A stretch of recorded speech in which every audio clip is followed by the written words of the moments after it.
welcome to MotoGP and the warm-up session here at the Circuit of the Americas, where we've just been told we've got a slightly delayed start to this 10-minute warm-up session. Unknown the reason as of yet, but let's cross over and try and find out as we hand over to Susie Perry.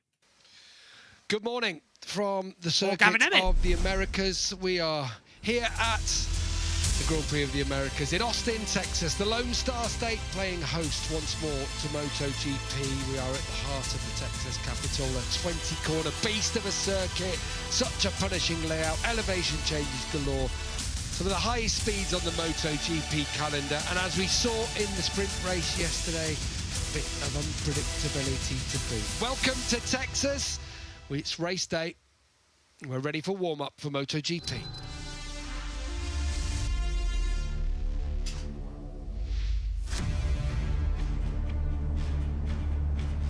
It's just past 9:30 local time here in Texas. Hopefully you sorted out your clocks going forward. Stayed the same here, but conditions have changed since yesterday. Beautiful blue skies yesterday afternoon. The clouds have rolled back in overnight as we look down from turn one here at the Circuit of the Americas. We've got 10 minutes of MotoGP warm-up to come, and it should be interesting to see what's going to happen now. We've got a delay in the session already before we even get started, so that's good news. We'll have to try and find out what's going on down there at the racetrack. Everything looks okay. There's a safety car you can just see on the left-hand side of the screen down the front straight, so I don't know whether that's anything to do with it, but in the meantime I'll welcome Neil Hodgson alongside me for this morning warm-up session, and it's going to be interesting, isn't it, because yesterday the riders talked about how the track conditions felt very different when the sun was out, temperature was risen. It was really only the first time they've been on a dry track, and yet the conditions again different this morning, and who knows what we're going to get as the day progresses. It feels so different today. It feels much more humid at the moment. The sun is going to break through eventually, but I think that could be by the time the MotoGP race is finished. So yeah, it feels completely different. The session is delayed due to a technical issue, we're being told. Cloudy and cold. Yeah, it's going to be challenging for the riders. It's a physical track. All the riders talk about it. Biggest issue really, you always assume it's the change of direction, because there's lots of them on this track, but it's the heavy braking. When you're trying to get the bike stopped from well over 200 miles an hour, the forces through your body as you're trying to always push yourself backward on the bike to try and keep a bit of rear contact, help get the bike stopped. It literally zaps your strength. So you can see pit lane will open 5 minutes later than scheduled. 9:45, as I say, it's 9:38 local time, so in 7 minutes time. Marc Marquez celebrated his third sprint win, but it didn't come easy, did it, Neil? He was behind his brother and Pecco Bagnaia on 3 occasions on that opening lap yesterday, and even leading, it didn't feel like plain sailing. No, not at all. And a few people have been asking the question, was he playing with them? Was he fully in control?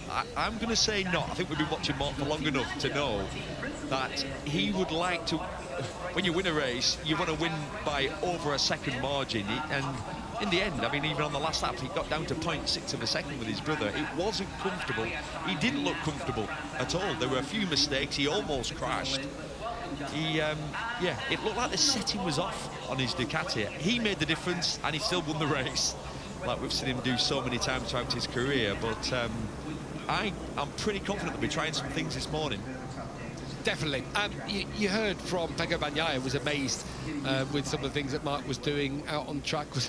I find that fascinating in itself. We've seen all the behind-the-scenes stuff where Pecco's saying to Marc, how on earth were you doing this? How did you save that? Or how were you doing certain things on the motorcycle? And Marc saying, oh, well, you know, it was one of those. But I think they were all a bit, I don't know, the track was just strange. Yeah, and it's tricky. We had wet sessions, we had damp sessions, and then on Saturday morning the track still had some damp patches. So you set off in the race, the track temperature was about 20 degrees hotter, and it felt completely different. It caught a few riders out, it almost caught Marc out. So, yeah, very, very tricky conditions. The new livery for the VR46 team today, I'd like to say it's much better than their the one that they have normally. I think it is better, but that's because the one they have normally I'm not a massive fan of, and this one, there's too much going on. Yeah, the one they have normally is it's the worst looking MotoGP bike we've seen in a while. Going back to the Avintia days, there was quite an ugly looking paint job. So yeah, it looks miles, but I'm a fan of the new colours. Obviously it's a one-off colours for this round, American inspired. I love their team shirts. Yeah, they look, now that looks like, cool. I think the front of the bike looks like, do you remember the old monster Yamaha Tech 3? Cal Crutchlow and Andrea Dovizioso, Paul Espargaro, Bradley Smith, that kind of black with the yellow stripes around the edge. That's what it reminded me of when I saw it. It has got some stars and stripes. It was good to hear from Pecco Bagnaia sounding happy, or happier yesterday, wasn't it? Definitely, that's the happiest we've seen him this year. We've seen him in interviews saying the right things, but not really.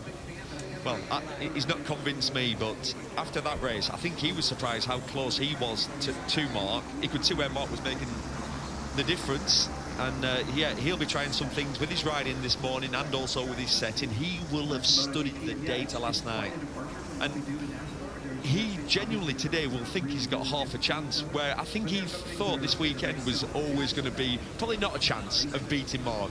He has got a chance, so yeah, it's not a foregone conclusion like we thought it was going to be. Alex Marquez again second. It's been a brilliant start to the season. Said he had a VIP seat sat in behind Mark, but that he feels like he just needs to keep going at it. He said he has to change a few things. When he saw Pecco or Mark having a go, he then tried to take his own chance at the front. It didn't come off for him, but he closed a couple of times on Mark yesterday. The pace was very inconsistent. It was, yeah, it was. But a lot of it is the nature of this track. It's a long track, it's really technical. You've got those long, heavy braking zones. And Alex Marquez was saying last night, after the race, he said the problem is you'll try and gain a fraction on the brakes, you try and gain half a tenth, and you lose half a second because you get sucked in. You go wide, you miss the apex, and then you, certainly in somewhere like turn 11, which is a really tight hairpin. But look at turn 1, for example. How easy to... What you can't see is it's blind, because you go up the hill, it's incredibly steep, but at the top it flattens out and it's blind, so it's so easy to make mistakes around here. So you've got to be patient. That's the key to the race. Frankie had the scrap yesterday with his teammate, with others out there too. There were some good battles with Fabio Quartararo, Pedro Acosta, and there's a beautiful photo. Have you seen that photo of the two VR46 bikes, all in a line with Luca Marini and another bike, I think it's Maverick Vinales. It's one of the most beautiful shots that I've seen on the MotoGP website. He was right in the mix anyway. Pushed off track a little bit early on, had to fight back. 5th place for him, 4th in the championship now for Morbidelli. Solid start to his season. Rock solid. Great battle with his teammate. I don't know how well they get on. What's funny is I genuinely don't know how well they get on, but they're both the nicest blokes you will meet in the paddock. But I tell you what, a right pair of scrappers. As far as teammates go, that's pretty much... Some of the moves going in on each other was as hard as you'd see. Fermin Aldeguer was the trailing Ducati in the end, 11th across the line for the rookie. Went backwards off the start, but then brought back as the race went on. It's all a big, steep learning curve. Our expectations have to be tempered somewhat about Fermin Aldeguer. His last race as a teenager here this weekend. We all rate him very, very highly indeed. There is bags of talent there, and yeah, you are right. He dropped back in the race early on and worked his way forward. He had decent race pace. In fact, I think if he'd have got a good start, he could have been in front of a Pedro Acosta. He could have been round about 7th place. Luca Marini himself had a similar sort of thing, dropped back off the start, had to fight back. 8th across the line in the end, of course, his teammate crashing out. Drummy also, but I think in a long race, I think the Honda could have a say in things. Yeah, Luca, he was saying last night how happy he is with the Honda. He said on corner entry, the bike gives him a lot of feel, a lot of feeling. They have made huge steps at Honda. So good to see. Away we go then. Finally, the green light is shown at the end of pit lane, and we have 10 minutes of morning warm-up. We've had cloud at times this week. We had rain on Friday morning. It dried up for the afternoon, but it was a patchy track in the end. They all had to go out on slicks, but it was cooler. Then yesterday, the sun came out as the day came on. It was patchy in the morning. Sun came out. Track temperatures got over the 40-degree mark, and grip actually really dropped quite considerably for the riders. Now, the air temperature's higher, 23, 24, but with cloud cover, that's the track temperatures around that as well. So very, very different. The question, and you can see a change in the asphalt there, just have a look as they head out through the snake. The questions are going to be, Michelin have said it's got to be the medium tyre, and I think it still will be. But it just makes things that little bit more interesting. Yeah, with the cloud cover, yeah, you question, does that give the possibility of running a soft rear? I doubt it, because the ambient temperature is going to go through the roof. You're going to get up to at least, I think by the race, it'll be 26, 27 degrees. Sylvain Tony still says it's going to rain. He has been saying that, though, since Wednesday. I don't know why. Must have a bet on or something like that. Yeah, there must be something's going on. He keeps going on about it. Oh, he's got, I don't know, he's got shares in an app, a weather app. Yeah. That promotes rain. Yeah. Strangely, isn't it? It's not selling well. There's Jack Miller, got just bashed out wide early on, right to almost the back of the field.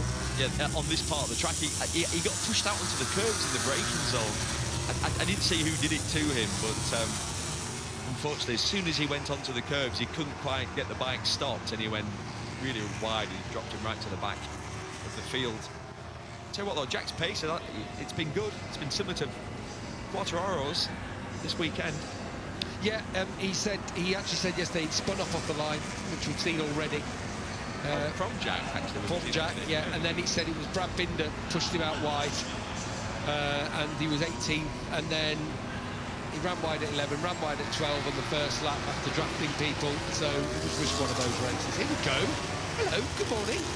Well, there was absolutely no room there at all, and that was Aldeguer trying to come through on. Who was he trying to come through on? Is it Morbidelli? It's one of the VR46. It's hard to tell because we've got new colours. Yeah. So, yeah, I think it must have been Morbidelli. On board with Marc Marquez here. Pecco Bagnaio's start was impressive, wasn't it? From sixth on the grid, had the inside line, yes, but just laid it right down. Marc Marquez did well, actually, to allow Pecco to come through and then do the cutback underneath him. Yeah, it was an exciting first lap.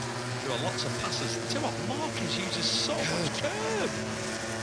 All the riders following him now will be going, that's what he's been doing. We've seen so many crashes over the years where you see the rider use the curb on the inside. Here we go again. I mean, Aldeguer on. Aldeguer is desperate to get the lesson behind Marc. And my feeling is Marc's going to go really quick. Get rid of it. I'm going to say something that's going to shock you. I'm going to go really quick in this warm-up because I could tell he wasn't happy with the way the race had gone. Well, there was one down there, wasn't there, down into turn 11, where the bike just did not look stable at all. Not look right at all, so he's going to push hard in this. It's only a 10-minute session, so he's not going to get a lot of laps, but he's going to push the limit. They've not had a lot of dry track time, so getting that looks much more stable instantly, doesn't it, down there, down towards turn 12, compared to what we saw yesterday. Absolutely. And I just wonder, with the soft rear tyre in there, that we know that had been marking up for him even in practice. Soft rear tyre, but with the track surface, the temperature's higher than we'd seen, pushing the front. I don't know, all sorts of factors go into it. This is Bagnaia through turn 18 with Zarco and Di Gianantonio behind him. Zarco had a disappointing race, but he chose a different tyre, didn't he? Went for the medium. He went for the medium. I think he was working on his race pace for this afternoon. So for him it was a disappointing 16th, 18 seconds off the win. Pedro Costa in the mix. He finished 7th across the line yesterday, but had a very eventful race. Luca Marini's just gone up into 2nd behind Marco Bezzecchi. Such a tricky first corner there. Marc Marquez came through. There is Fermin Aldeguer in 13th.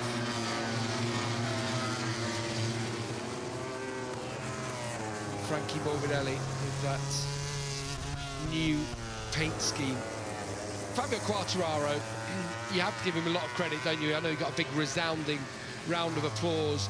He gave everything in the race yesterday. Yeah. Not much more that he could do. Not at all, no.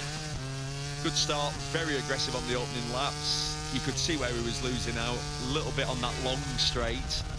And then the problem is, if you're behind a rider, you're not in a position where you can even attempt a pass at the most favourable sort of turn 12 at the end of this long straight. The issue more, the biggest problem, wow, look at the difference there. You go, you'll never get a better example than that. That's what the Yamaha riders are dealing with. You saw Rins, let's kick sideways there, and Mike's going to get it stopped. You saw Rins come out of the cut. Oh, yeah. He has to run wide there. Look at Morbidelli. Yeah, you saw Rins come out of the corner onto that long back straight. He didn't make any mistakes, and it looked like he was coming out in the wrong gear. That Ducati just ate up the meters. There's Brad Binder, finished down in 12th. Disappointing for him yesterday. And fight back from further down the order than he would like in 16th on the grid. It was the same comments on the KTM riders. Vibration. This horrible vibration they get. The vibration was so bad for Maverick Viñales. He nearly crashed a couple of times and thought it was something more serious, and he came into the pulled-in just like, this can't be right.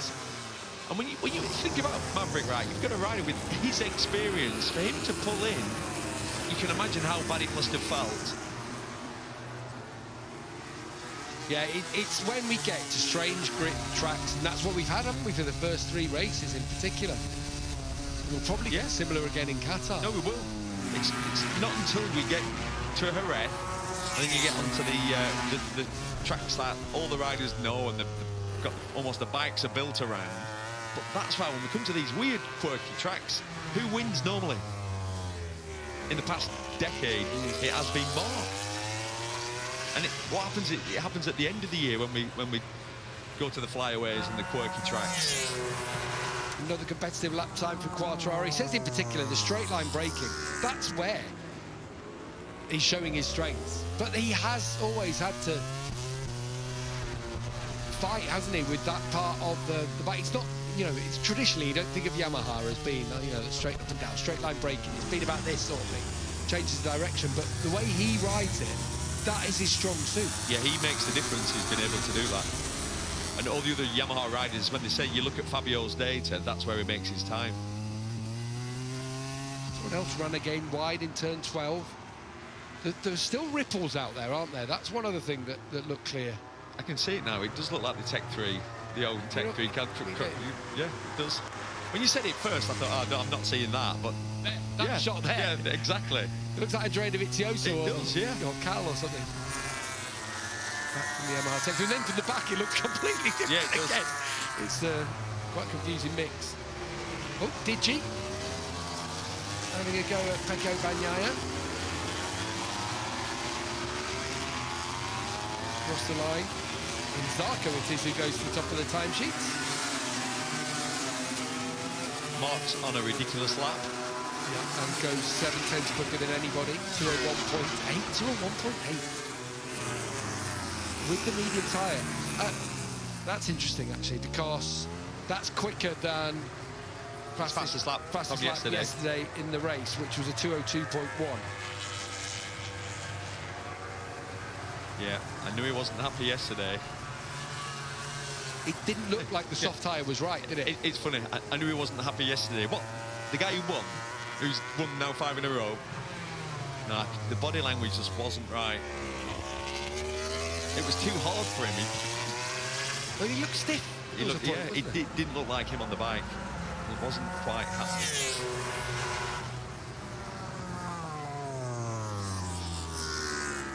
Ayagura yesterday, sensational. Again. They're 18th on the grid? Yeah, 18th on the grid. Finished 9th. I mean, top Aprilia. Caught past Bezzecchi.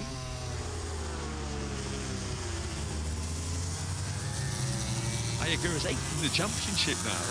And that's with him having a DQ last time. Oh.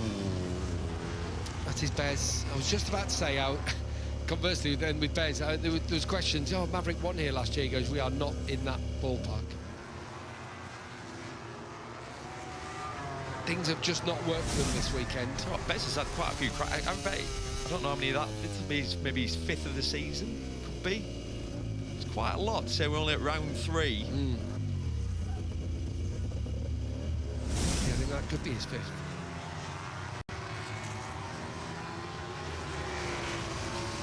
Definitely had his 4th on Friday. Yeah. I'm just trying to think whether he had another one yesterday. Off the top of my head, I can't remember. Pecco Bagnaia goes off into second, half a second between himself and Marc Marquez, whose lap across the line was quicker than anyone else by 0.3 of a second. He did a 2:02.0. Right. Bagnaia did a 2:02.3 on that last lap. I think Bagnaia will, again, be encouraged because he's usually better with the medium tyre as well. Yeah, he is.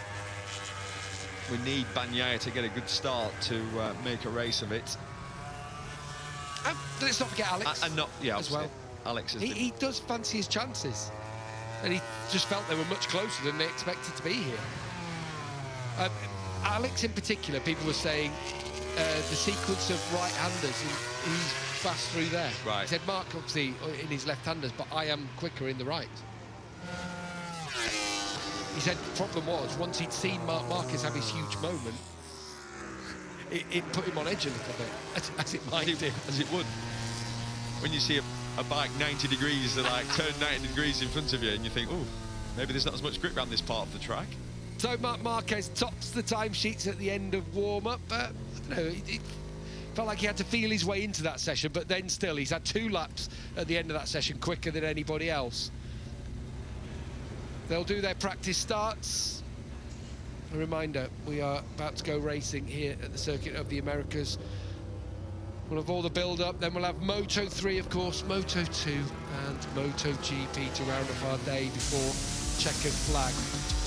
Marquez the favourite, but it certainly looks like Bagnaia and co will stick it to him. Join us after the break as we build up to race day.